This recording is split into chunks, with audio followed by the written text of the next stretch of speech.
Welcome to another edition of Mark's Inspiration. Glad you could join me here today on this Friday. And it's a cloudy, overcast day in St. Louis, Missouri today. Hope it's great wherever you are in the world. Today's topic is going to be a continuation of The Power is Within, available on Amazon Books. Pick up your copy today, as well as Coming Back Home, The True Adventure of Mark Daniels. Both of these books are very inspirational. I wrote them with the intent of helping you, to inspire you to get back up and to never give up, and you will achieve your goals and dreams. Just keep the vision in your mind in the forefront of all you do, and do not let circumstances or events or situations deter you or cause you to think negatively or that you're never going to achieve what you want to achieve.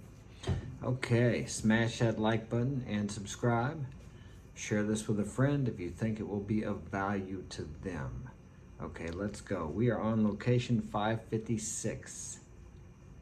Every phenomenon that has ever occurred, which we did not first understand, was called subjective or magic, or dismissed altogether. And yet, there they were for all the viewing public to bewilder at. There are countless documented cases of spontaneous healings throughout history. They continue to occur today. Doctors all over the world are at a loss as to how they happened, but happen they did. Would you call these healings subjective when the evidence is so blatant? One day there is cancer on the x-ray, the next day it's gone. I'd call that pretty objective. I've seen this in my personal life. As a child, there was a man in our neighborhood diagnosed with cancer and given 6 months to live. Imagine the state of mind that news would bring. He was well liked and we knew him well. 10 years later, he was still kicking and the cancer was gone. I won't bore you with the countless stories I've come across of similar character. No doubt you've encountered some of your own, perhaps even from people in your proximity. There's an important point right there. These people somehow overcame or denied the evidence of their senses. The evidence of the doctor showing them the report, maybe the blood count, the x-ray, the wisdom of the doctor or the intelligence of the doctor, the death sentence of the doctor, giving them 6 months to live, 2 months, a year, whatever. Telling them that their disease was incurable, but yet somehow they were cured. Where did that disease come from? It didn't come from anything in the outer world, although it may seem to. You are only susceptible to what you believe you're susceptible to. Illness is a programmed belief. I know that's hard to believe, but it is. Almost everything that happens to us, actually, all of it comes from inside of us. Even outside accidents, you fall off the ladder, get hit by another car. Somehow you drew this into your experience. Otherwise, if you want to believe the other way, then you're a victim of circumstances. So you can choose. Do you want to be a victim or a victor? Everything that happens to you is drawn into your life. Any kind of disease you have inside of you, think of the word disease. It's 2 words, dis-ease. It means a body not at ease. Doctors are more and more recognizing that the diseases are brought on from the inside. Your subconscious mind creates these diseases. Instead of asking what is wrong with you, it would be better to ask who is wrong with you. Resentment destroys people. Resentment eats up the container it's stored in. Anger. All these unexpressed emotions. Now, I'm not telling you to express them against the person, institution, or situation, but you have to feel these emotions. And as a man, it's a little different. You don't want to go around being emotional in front of everybody, but there is a time and a place for emotions. I mean, if you're in a war and you're on the front line shooting people and your buddy gets his head blown off, there's not time to cry and mourn over that.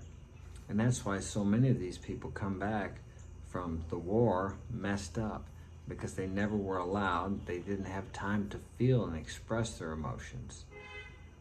They have to come out somewhere, and if you don't get them out, they will cause disease within you, cancers, heart attacks, and many other diseases.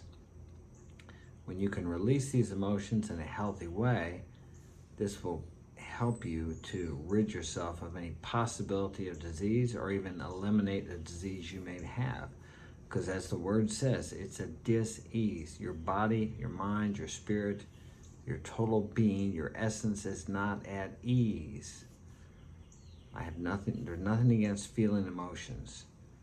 There's just a time and a place for it, especially as a man. And we go to men and women. A man does not want to be expressing his emotions in front of his woman. I'm not saying to be an emotionless zombie, but as I've said before, as a man, you don't want to come home after you've lost your job and sit there and cry in front of your kids and tell them you're afraid and you don't know what you're supposed to do. That is very selfish.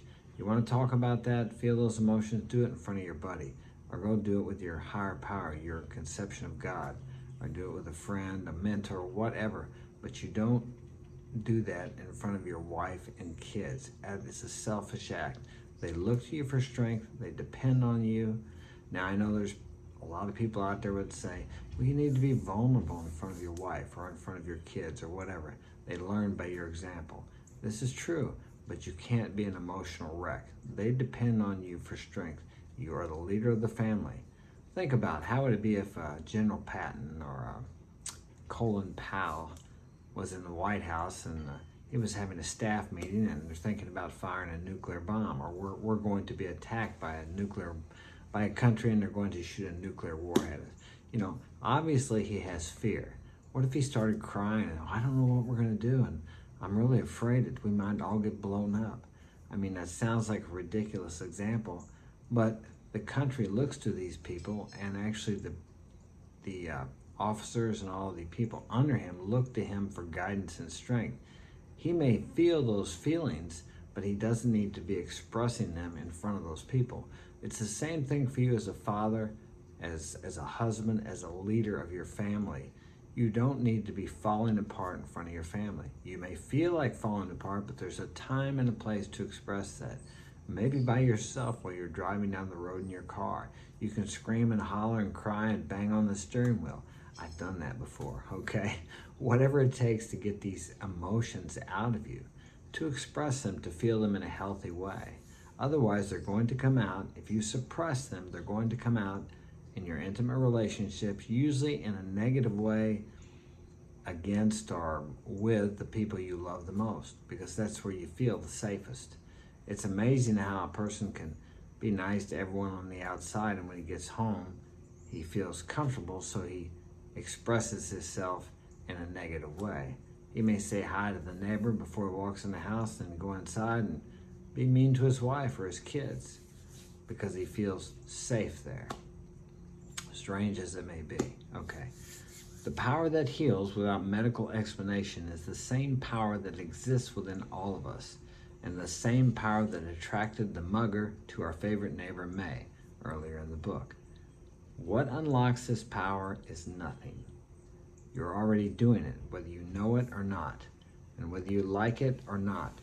If you have a closed mind toward this power, for example, what you're actually doing is believing that the world around you won't change. Because you believe that, it won't. You're still using the same power. You're just using it to keep things static.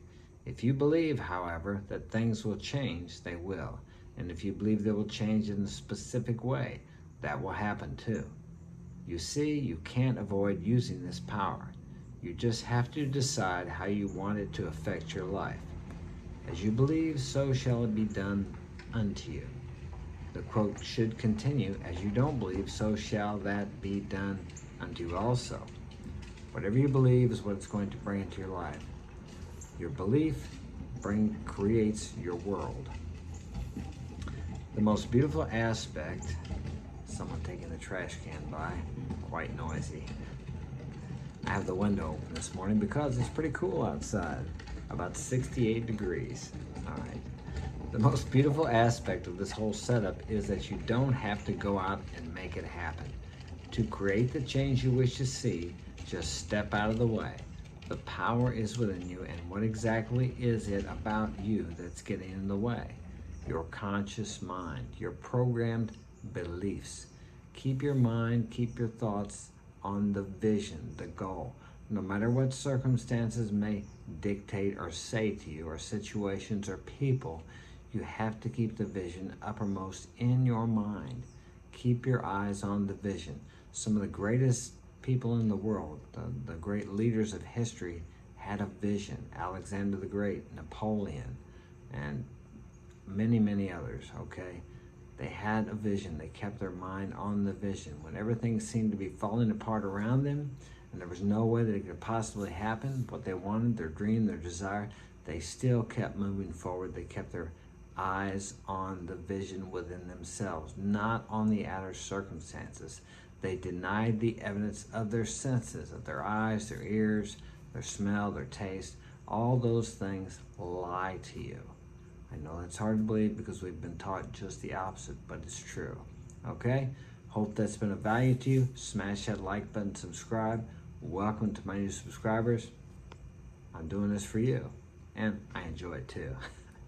Whatever I do for you, whatever I help you with, comes back to me. Yes, I'm selfish. I want to feel better, and I know that if I pass something on to you that helps you or inspires you, I get that back multiplied.